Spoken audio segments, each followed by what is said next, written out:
Hemmeňizde de salam. Gowum ýagdaýynyň saman ördüňizmi? Ot günler diýin jalýaňyzmy?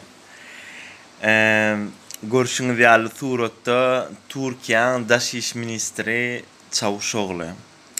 Men şu taýda bir belläp geçsek, isoňam gow begençli habar bar, paýlaşsak siz bilen ähli Türkiýadaky türkmenler üçin gow habar. Bu daşyş ministri men geçen ýyl 2019 dekabrda Cuma günü namaza gidemde bir meçhide.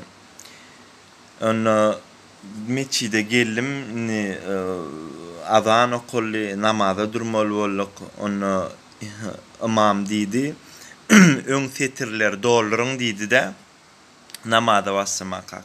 Menem öňümde boşluk bolan soň ýöredim, süýüşdüm. Onu doldurdum. Edil çep tarapymda şul adam otira. Gözüňize getirin, Türkiýanyň daşyş ministri meçhitde elim deyip dur, çep tarapymdan otir.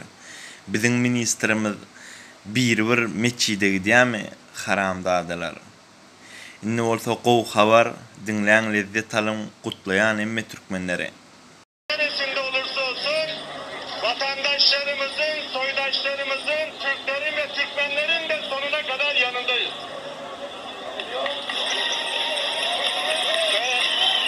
Ve inşallah ben Türk'üm, Türkmenim deyip de vatandaşlığı olmayan, vatandaşlık almak isteyen kardeşlerimize de Türkiye Cumhuriyeti vatandaşlığını vereceğiz. Bu Cumhurbaşkanımızın bizlere talimatıdır. Herkese merhaba, ben Murat Erşahin. Yeni bir gelişmeyle karşınızdayız. Yabancılarla ilgili konular her geçen gün değişiyor.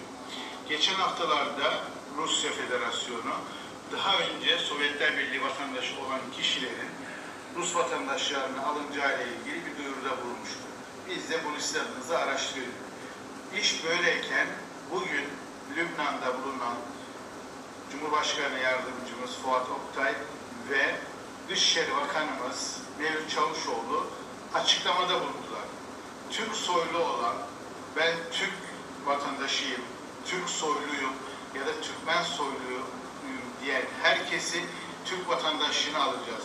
Cumhurbaşkanımız Recep Tayyip Erdoğan'ın talimatıdır diye bir duyuruda bulundu. Ben Türk soyluyum, ben Türk'üm, ben Türkmenim diyenleri Türk vatandaşı yapacağız diye bir duyuruda bulundu. Bu ne demek oluyor? İlerleyen günlerde birçok Türkmen ve Türk soylu olan kişiler Türk vatandaşı olacak demektir.